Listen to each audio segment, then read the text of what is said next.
Hello students, आइए पढ़ते हैं आरोप काव्य खंड की कविता छोटा मेरा खेत और बगलों के पंख, जिसके कवि हैं उमाशंकर जोशी जी। यहाँ हमारी कविता के दो भाग हैं। पहला भाग है छोटा मेरा खेत और दूसरा भाग है बगलों के पंख। तो पहले शुरू करते हैं छोटा मेरा खेत। यहाँ पर कवि ने बताया है कि जिस तरह एक किसान खेती करता है अपने खेत में, उसी तरह वो जो काव्य रचना करते हैं वह भी एक खेती के समान ही है।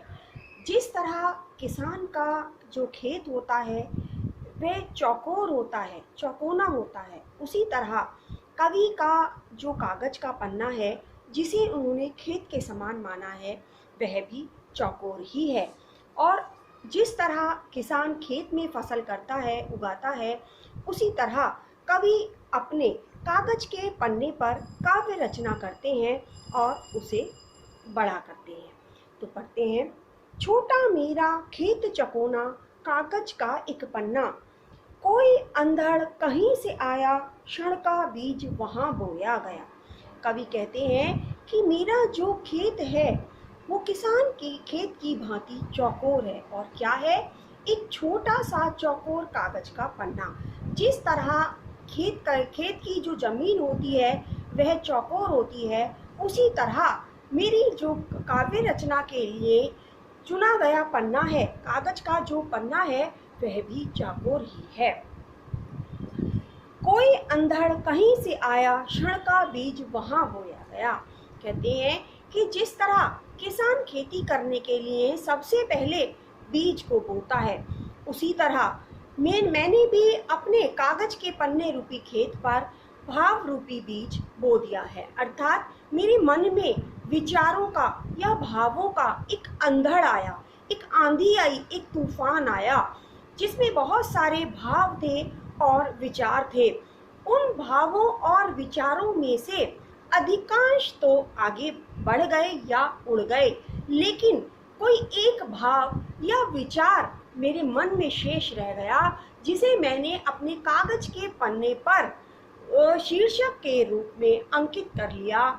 या ये कहिए कि उस एक भाव के आधार पर मैंने अपनी काव्य रचना प्रारंभ कर दी। तो कवि कहते हैं कि एक जो अंधड़ आया था, कहीं से आया, न जाने मेरे मन के किस कोने से भावों का जो अंधड़ आया था, उसमें से कोई एक भाव किसी एक ही क्षण में बीज की भांति उस कागज के पन्ने पर बो दिया गया। कल्पना के रसायनों को भी बीज गल गया निशेष, शब्द के अंकुर फूटे, पल्लव पुष्पों से नमित हुआ विशेष। कहते हैं कि किसान बीज बोने के बाद उसमें खाद डालता है, रसायन डालता है। इसी तरह मैंने भी जो कागज के अपने खेत पर या खेत रूपी जो कागज का पन्ना था, उस पर जो मैंने भाव रूपी बीज बोया था, उसमें मैंने भी अपनी कल्पनाओं का खाद या रसायन लगा दिया। अर्थात बीज को बड़ा करने के लिए या उसे फसल का रूप देने के लिए जिस तरह किसान खाद लगाता है, रसायन डालता है, उसी तरह मैंने भी जो मेरे मन में भाव आया था, विचार आया था, जिस पर मुझे अपनी रचना करनी थी, उसमें मैंने भी अनेकों कल्पनाओं का रसायन मिला दिया या उसका खाद लगा दिया। बीज गल गया निशेष।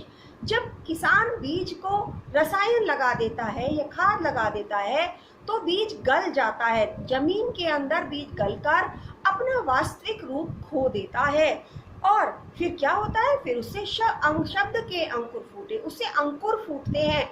वो जो बीज जमीन में बोया गया था वह गल जाता है, अपना वास्तविक स्वरूप मिटा देता है और एक अंकुर के रूप में जमीन से बाहर एक पौधा बनकर अंकुरित होता है। पल्लव पुष्पों से नमित हुआ विशेष, और फिर वह नए नए पत्तों और फूलों से या पुष्पों से ढक जाता है या उससे सज जाता है। इसी तरह कवि कहते हैं कि जब मैंने अपने कागज रूपी खेत पर भाव रूपी जो बीज बोया था, उसमें कल्पनाओं रूपी जो रसायन लगाया, तो उससे मेरा जो भाव या विचार था, उसका जो रूप था, वह बदल गया या वह रूप उसने अपना खो दिया। फिर उसके बाद क्या हुआ, शब्द के अंकुर फूटे और उस कागज पर मेरी रचना में शब्दों के अंकुर फूटने लगे, अर्थात उस पर मैंने नए नए शब्दों को उसमें इकट्ठा करना या संग्रहित करना शुरू कर दिया और उस पर पल्लव पुष्पों से नमित हुआ विशेष, और वो नए नए पत्तों से, पुष्पों से, नए नए शब्दों से मेरी जो रचना थी वह सजने लगी, वह उससे संवरने लगी या उससे वो बनने लगी। झूमने लगे फल रस अलौकिक, अमृत धाराएं फूटती, रोपाई क्षण भर की, कटाई अनंतता की, लुटते रहने से जरा भी कम नहीं होती, रस का अक्षय पात्र सदा का, छोटा मेरा खेत चौकोना। कवि कहते हैं कि जब जो पौधा होता है, जब वह नए नए पत्तों और पुष्पों से भर जाता है, सज जाता है, तो उस पर फल आने लगते हैं और वो फल कैसे होते हैं, रस से पूर्ण होते हैं, रस से भरे हुए होते हैं। तो कहते हैं कि उसी तरह मेरी जो काव्य रचना थी उस पर भी अनेक प्रकार के फल झूमने लगे। कैसे, अनेक रस, छंद, अलंकार रूपी फल उसमें सुसज्जित होने लगे और मेरी रचना की शोभा को बढ़ाने लगे। अमृत धाराएं फूटी और उससे उनमें इतना रस भरा हुआ था कि उससे अमृत की धाराएं फूटने लगी, अर्थात उसको पढ़कर मन में आनंद का प्रवाह होने लगा, मन आनंदित होने लगा, मन प्रसन्न होने लगा।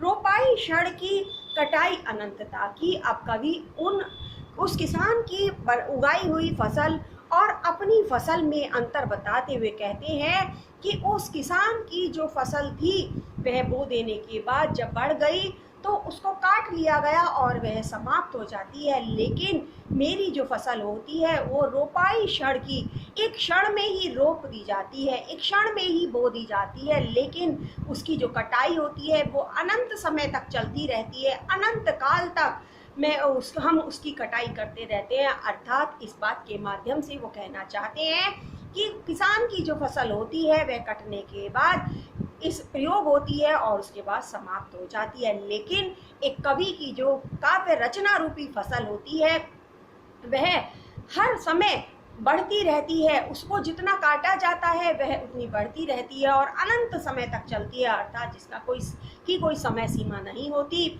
इस बात के माध्यम से कवि हमें यह समझाना चाहते हैं कि वह कविता या काव्य रचना जब जब पढ़ी जाएगी तब तब वह उतना ही आनंद देगी, उतना ही मन को प्रसन्न करेगी जितना कि पहली बार में उसने आनंदित किया था या जितना मन को प्रसन्न किया था।